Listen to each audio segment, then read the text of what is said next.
Today is Friday, September 19th, 2025. Welcome to This Week in Natural Refrigerants News, where we recap the top stories on naturalrefrigerants.com. This podcast is generated and read by artificial intelligence and may contain pronunciation errors. We're your hosts, AT. And MO.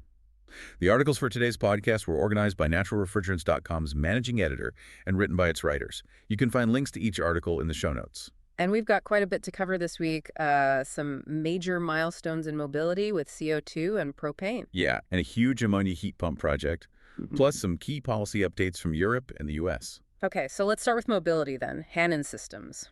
Big news from them. Huge news. They've passed the 1 million mark for CO2 electric compressors produced for EVs. 1 million, wow. And that's ramped up fast, right? Didn't they just hit 500,000 not long ago? Exactly. January 2024 was the 500,000 point. So yeah, the pace is really picking up. And these are mainly going into Volkswagen vehicles. That's right. Specifically for VW's MEB platform. It really validates VW's early bet on CO2 for their thermal management, largely driven by worries about PFAS. Right, avoiding those forever chemicals. So it shows R744 is scalable, definitely production ready. For sure. But it's not the only game in town for EV thermal management. No, definitely not. We're seeing propane, R290 making waves too. ZF reported a lot of interest. Yeah, high interest was the term they used, specifically for their thermos module they showed at IAA Mobility. So if VW is committed to CO2 because of PFAS, what's driving the interest in propane?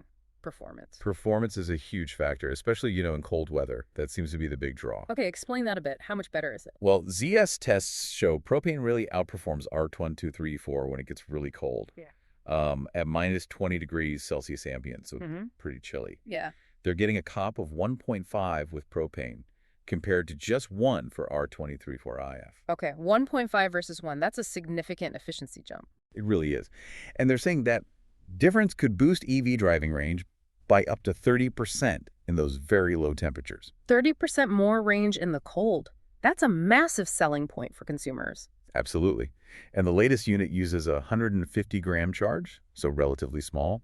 They're also banking on getting EPA SNTP approval in the U.S., maybe in 2026. Ah, so they could use the same propane system globally then. Makes sense. Exactly. One platform worldwide. Okay, shifting gears from tiny charges in cars to something much, much bigger. Johnson Controls in Zurich. Oh, yeah, this is impressive. A 42-megawatt ammonia heat pump system, custom built. 42 megawatts. That's enormous. What's it for? District heating. It's going to provide heat for about 15,000 homes in Zurich. And where's the heat coming from? This is the clever part. They're recovering low-temperature heat from the flue gases of a new line at a waste incineration plant. Wow. Waste heat recovery on a massive scale. Truly. Commissioning starts in 2027. And the design uses 6 big screw compressors, set up as 3 pairs working in series. To boost efficiency, right? Right. They think it could improve efficiency by as much as 30%. It's definitely one of the largest ammonia heat pump projects like this in Europe. Okay, so while that massive project is underway, there are also big policy moves happening in Europe. ECHA updated its PFAS proposal. Yes, the European Chemicals Agency. The updated proposal still restricts PFAS refrigerants quite a bit, but it does give a bit more time for mobile air conditioning, for MLC systems. How much more time? Well, for traditional combustion engine cars, they now get a total exemption of 13.5 years. Which is up from 6.5. Okay. And for light-duty EVs, which didn't really have a specific timeline before, they now get a 6.5-year total exemption. But there's a bigger issue ECHA raised, isn't there? About TFA. Exactly, trifluoroacetic acid. ECHA is basically asking if the current laws, like the F-gas regulation or the MMAX directive, which mainly focus on GWP, are actually enough to handle the risks from these very persistent breakdown products like TFA. Because some refrigerants break down into it quite readily. Very readily. They point out that precursors like HFO 1234F convert 100% into TFA. 100%, wow. Yeah, and even HFC 134A converts up to 20%. So ETHA is looking hard at these substances. Let me read the list they mentioned carefully. HFO 1234YF, HFO 1234ZE, HFO 1336MZZZ, and HFO 1336MZZE. Got it. So serious concerns there about TFA. Now let's hop across the pond to the U.S. We had a guest column on the site about the AIM Act. Yes, from Amrit Robbins, CEO and co-founder of Axiom Cloud.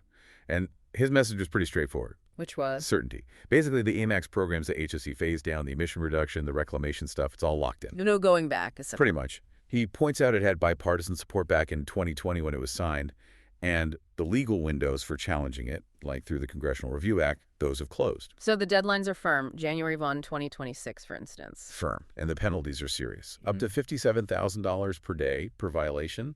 That's potentially crippling for businesses. Definitely gets your attention. But Robbins made another point too, right, about compliance being foundational. Yeah, that's the interesting takeaway.